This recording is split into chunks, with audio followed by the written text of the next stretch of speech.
Wajahnya ustad, suaranya lembut, tapi isinya provokasi. Dan kamu share tanpa tanya, tanpa tabayun.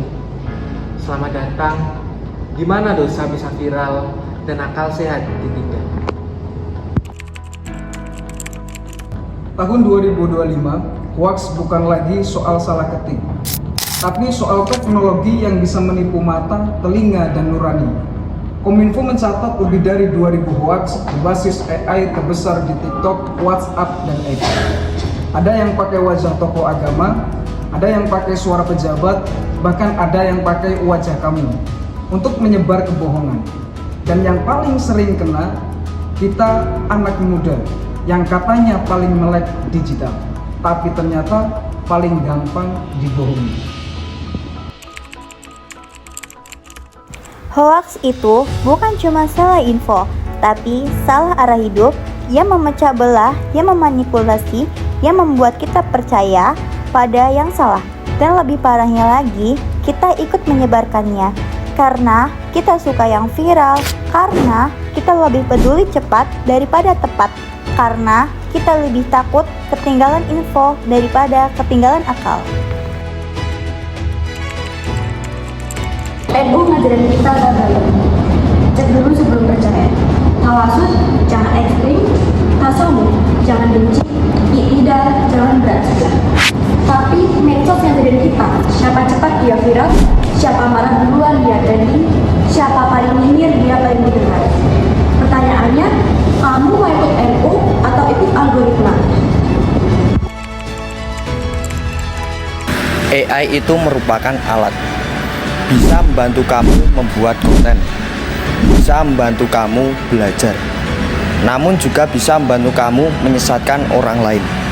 Maka yang kita butuhkan hari ini bukan cuma teknologi, namun juga akhlak yang mulia. Bukan cuma kecepatan, namun juga kebijaksanaan.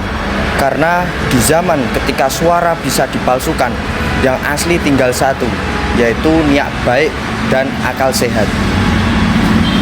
AI ini boleh jadi ilmu, tapi akhir zaman ia juga boleh jadi fitnah. Macam saya, tak wujud pun, prompt je.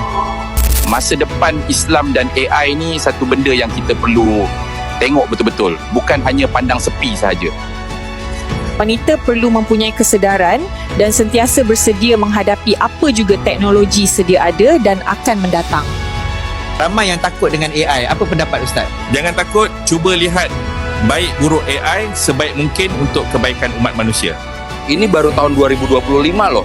Bayangin aja 2 atau 3 tahun ke depan kayak apa. Mungkin kita sudah hidup sama robot, Pak.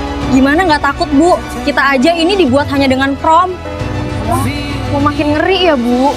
Banyak yang mulai tersingkirkan. Mulai customer service, data entry, desainer grafis, dan lain-lain. Tergantung kita mau belajar AI atau tidak. Nyari kerja sekarang susah, Mbak. Saya jadi bingung, Mbak. Iya, Mas. Apalagi udah ada kecerdasan buatan. Teman saya banyak yang kena PHK. Gila, zaman makin canggih. Mau nggak mau kita harus belajar soal AI. Emang kenapa sih? Ya biar kita nggak ketinggalan lah. Mari gunakan AI dengan cerdas, bukan untuk menyebarkan berita hoaks dan menciptakan berita palsu. Teknologi adalah alat, tapi kitalah yang menentukan arah penggunaannya. Jadilah generasi yang bijak yang menjadikan AI sebagai sarana untuk kebaikan, bukan untuk keburukan. Wajah-wajah muda NU, konten edukatif, teks muncul satu persatu.